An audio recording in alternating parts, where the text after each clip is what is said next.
Hey YouTube, Dragon Archer 7 here. Be showing y'all a deck profile of my favorite deck right now, and the deck I'm probably going to be running the rest of this format as long as the format and the meta stays as it is. So here's the deck profile. One rabbit. No, I'm fucking with you too.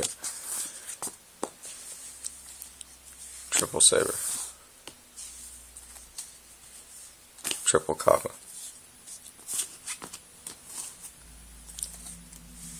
Two tour guides, Sanyan, Night Assailant because it's really good with macro. Normally I'd be running Dark Mimic because this deck has 0 draw power, and I think that a little bit of draw power is better than none. And also Dark Mimic has 1000 attack, but Dark Mimic is just like 10,000 times better with macro up than, or Night Assailant is 10,000 times better than Dark Mimic with macro up.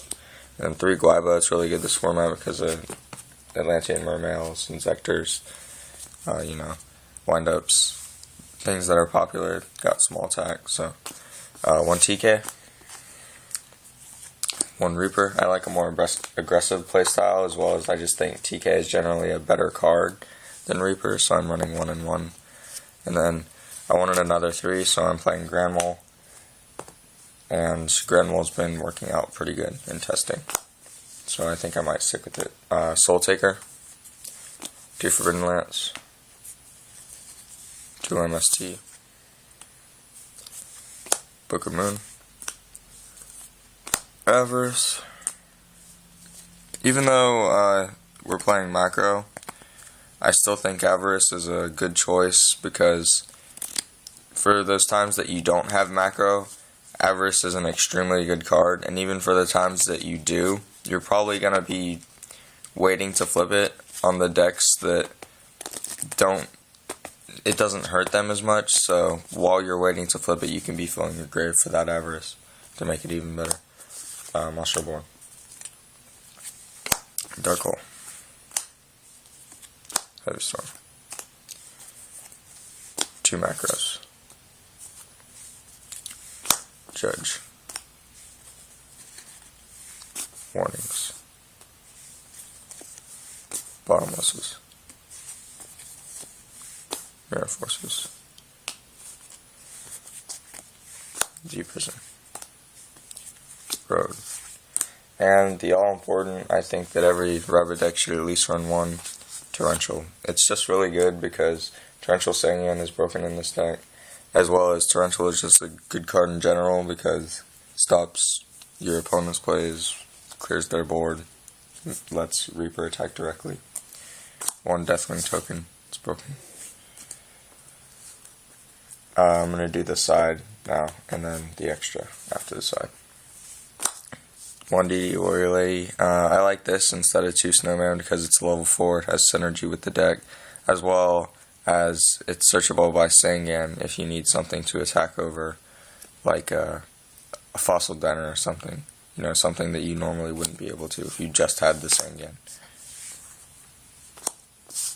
Thunder King. For Machina Gadget and Prophecies and Atlantean Mermails. You know, all those broken things. Vanisher of Radiance for graveyard decks. Snowman Eater. And the hand traps are Agors, siding it instead of maining it because macro rabbits. And then 2 Max C because the wind-up matchup sucks really bad. So you want to be able to have those Max Cs for when they go off, you get draw power where you would normally have none. And you can also, stop them right in their tracks. Because if they don't feel they can game you with absolutely no way that you can rebuttal, like Gores or back row or anything, you just have clear board and you maxi them, then they'll probably go for game anyway. And if you draw into that Gores, then it's just that much better. 3rd space. Nobleman for Geargias and Raikos and Gravekeepers. System down because I really hate Machina Gadgets a lot. I've lost them at like every event. It's pretty annoying. Before it was Chain Burn, now it's Machina Gadget. Defissure because the decks that macro is really, really good against they probably have the possibility to side decree. So if I put defissure in instead of decree, then it just makes it so that this card stays live while they sided for my macros and stuff, but defissure will just stay on the board and still be there. So that's why I'm not siding a third macro, but instead of defissure. Soul Taker for Chaos, Dragons, and Heroes. Chain Disappearance because Inzectors are gaining more popularity. It's also just a really good card in general because the wind-up matchup sucks ass.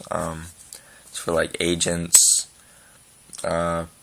Really any deck. I mean, it hits a lot of decks. You can hit Tour Guides, you can hit Kagamusha, you can hit just a lot of stuff. So Chain Disappearance is a good card. And then 2 Traps turn, mainly for Chain Burn and Trap Heavy decks, but you could also side it versus windups if they're running one of the more trap heavy builds with like 16 traps, or the trap agents, because this would pretty much shut them down for the entire turn. And less windups have Magician Shark, where agents have like the extremely broken Earth into Venus with Christia and Hyperion in hand, because you can't really beat that. Alright, now for the extra. 2 Logia, 2 Dolka,